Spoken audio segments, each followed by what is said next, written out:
Hello everyone, welcome to अता education. आज हम पढ़ेंगे geography class 6 chapter 1 the earth in the solar system. How wonderful it is to watch the sky after sunset. Sunset के बाद sky देखने में कितना अच्छा लगता है। One would first notice one or two bright dots shining in the sky.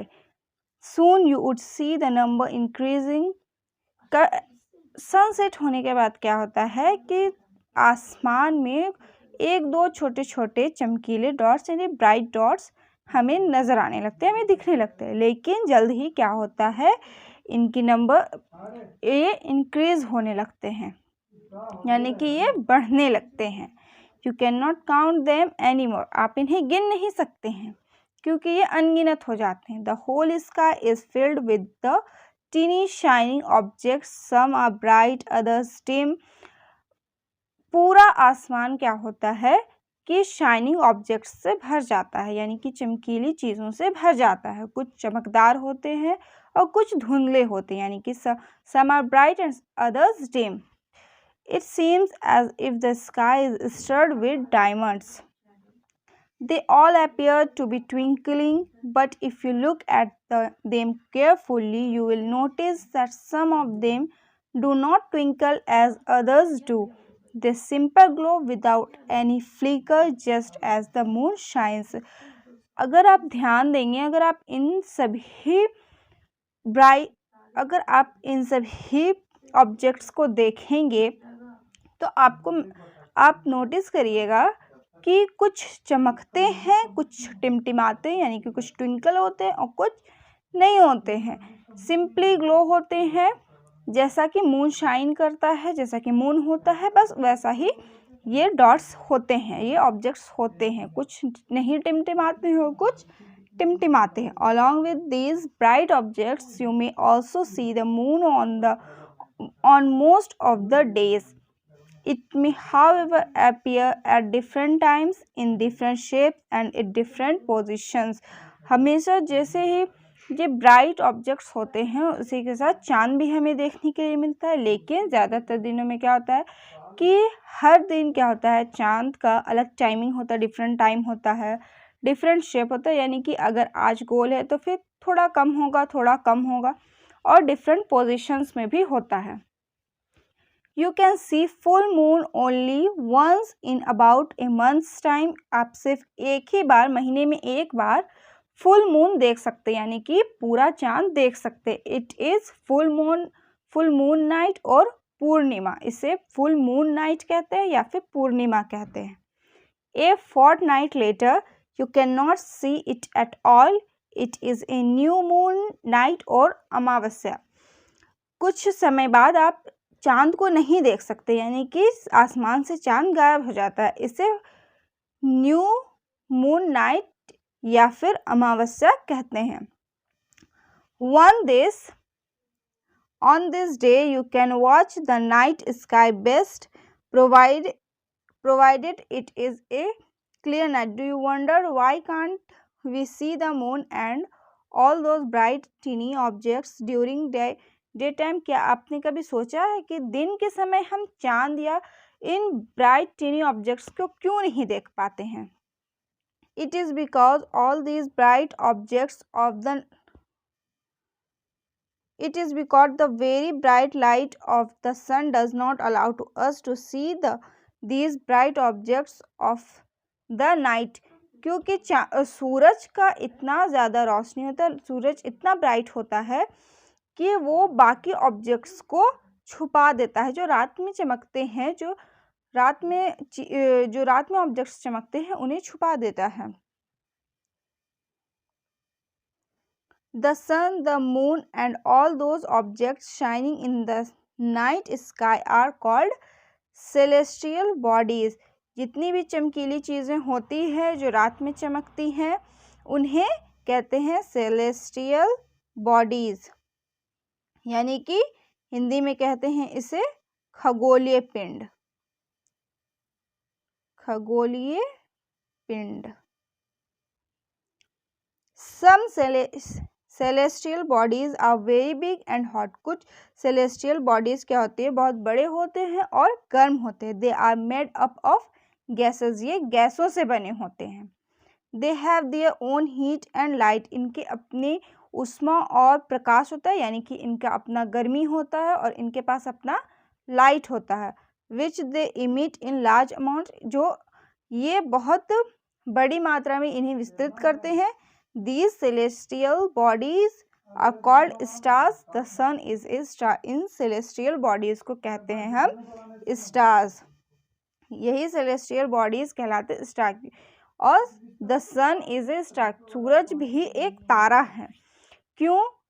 क्योंकि सूरज के पास अपना गर्मी है, अपना हीट है, अपना लाइट है और ये गैसों से बना है। The sun has its own heat and light and it made up with gases.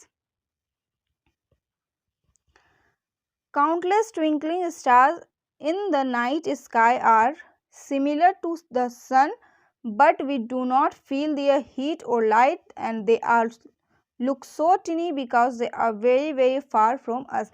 जितने भी चमकीले टिमटिमाते सितारे होते हैं, ट्विंकलिंग स्टार्स होते हैं, रात में जो चमकते हैं वो सन की तरह ही होते हैं, सिमिलर टू सन होते हैं। लेकिन हम उनकी गर्मी को, उनकी लाइट को, हम उनके हीट को और उनके लाइट को फील नहीं कर पाते क्योंकि वो हमसे बहुत बहुत ज़्यादा दूर है। You must have noticed that all objects look smaller when seen from a distance, however small an aeroplane looks when it is flying at a great height. आपने नोटिस किया होगा कि कोई भी चीज़ अगर दूर में है, यहाँ पे कोई चीज़ रखी हो और यहाँ पे कोई चीज़, अगर आप यहाँ पे से देखेंगे तो ये चीज़ आपको छोटी नज़र आएगी। ऐसा ही होता है स्टार्स के साथ भी। यहाँ पे है अर्थ और स्टार्स बहुत दूर है इससे, लेकिन सन यहाँ पे, तो सन हमें बड़ा दिखता है, स्टार्स हमें छोटे दिखते क्योंकि स्टार्स जो है अर्थ से बहुत ज़्यादा दूर है।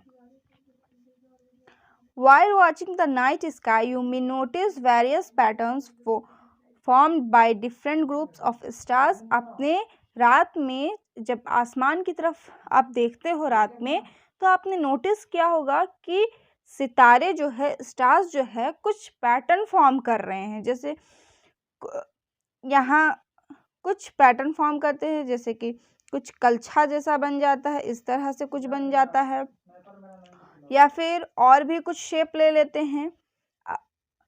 जब आप तारों को मिलाते जाइएगा तो वो कुछ कुछ शेप बनता जाता है, तो उन्हें कहते हैं, जो शेप बनते, जो पैटर्न फॉर्म होता है उसे कहते हैं कंस्टेलेशंस। क्या कहते हैं? कंस्टेलेशंस।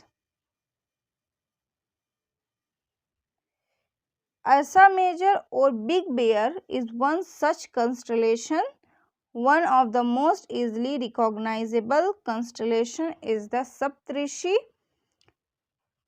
अर्सा मेजर और बिग बेयर जो है वह भी एक कंस्टलेशन है, और सबसे इजीली रिकॉग्नाइजेबल कंस्टलेशन जो है वो है सप्तऋषि, यानी कि इसमें 7 स्टार्स होते हैं। It is a group of 7 stars, और ये एक फॉर्म है, एक पार्ट है अर्सा मेजर का। किसका? अर्सा मेजर का। अर्सा मेजर क्या है? Constellation Ursa Major. In ancient times, people used to determine directions during the night with the help of stars. Ancient times में क्या होता था, यानी कि प्राचीन टाइम में क्या होता था, लोग रात के टाइम पे तारों की मदद से रास्ता देखते थे, डायरेक्शंस का पता लगाते थे कि कौन सा किस डायरेक्शन में हम चल रहे हैं। हम नॉर्थ में हैं कि साउथ में है कि ईस्ट में है कि वेस्ट में है, कहाँ है, इसका पता लगाते थे। The north star indicates the north direction. It is also called pole star. जो नॉर्थ में जो स्टार होता है वो नॉर्थ डायरेक्शन को इंडिकेट करता है, और इसे कहते हैं पोल स्टार। पोल स्टार या फिर ध्रुव तारा।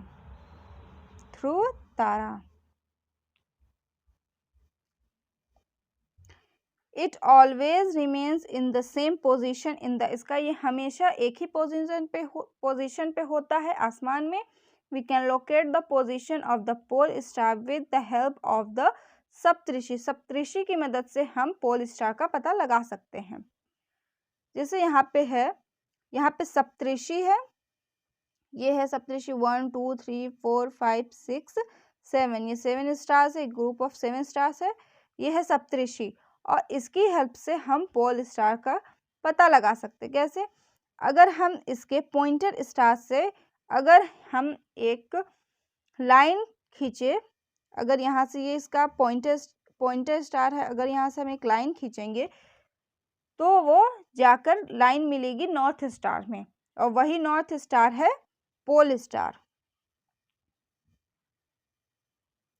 Some celestial bodies do not have their own heat and light. कुछ celestial bodies जो होते हैं, कुछ खगोलीय पिंड जो होते हैं, उनके पास अपना गर्मी, अपना हीट और अपना लाइट नहीं होता है। They are lit by the light of stars. वो तारों के प्रकाश से प्रकाशित होते हैं। Such bodies are called planets. इन्हें planets कहते हैं या फिर ग्रह कहते हैं, ग्रह या फिर planets. The word planet comes from the Greek word planetai, which means wanderers. The earth, one which we live in, is a planet. Planet word जो है वह ग्रीक वर्ड से आया है। ग्रीक वर्ड प्लानेटाई ग्रीक वर्ड है, उसी से आया है प्लैनेट, जिसका मतलब होता है वंडरर्स, मतलब चारों तरफ घूमना। The earth on which we live in is a planet, जिस अर्थ में हम रहते हैं वह भी एक प्लैनेट है, यानी कि वह भी एक ग्रह है। It gets all its heat and light from the sun which is our nearest star. If we look at the earth from a great distance, say the moon, it will appear to be shining just as the moon. अर्थ जो है, अर्थ को रोशनी मिलती है सन से, और सन का है, अर्थ के सबसे नज़दीक का तारा सन है। यहाँ पे सन है, सन भी क्या है, एक स्टार है, और यहाँ पे तीसरे नंबर में अर्थ है। तो सबसे नज़दीक, अर्थ से सबसे नज़दीक का स्टार जो है वो है सन, और सन से ही अर्थ को मिलती है लाइट, मिलती है हीट, मिलती है।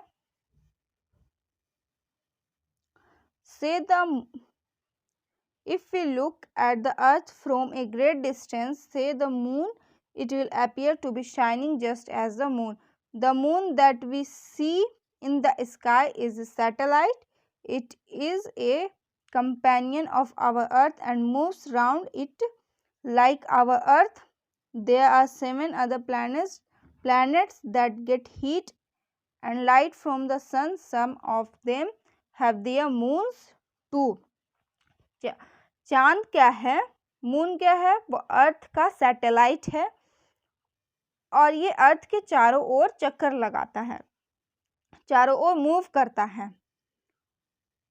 जितने भी प्लैनेट है, 7 प्लैनेट है, सभी के पास क्या है, अपना मून है, और सभी क्या करते हैं, जहाँ सभी सन का चक्कर लगाते हैं, सभी सन के चारों तरफ मूव करते हैं। आज के लिए बस इतना ही। आई होप आप सबको इस वीडियो से सब आपका डाउट्स क्लियर हो गया होगा। अगर आपको कोई डाउट हो तो आप मुझे कमेंट सेक्शन में कमेंट कर सकते हैं, या फिर मुझे इंस्टाग्राम में भी मैसेज कर सकते हैं। तब तक के लिए जय हिंद।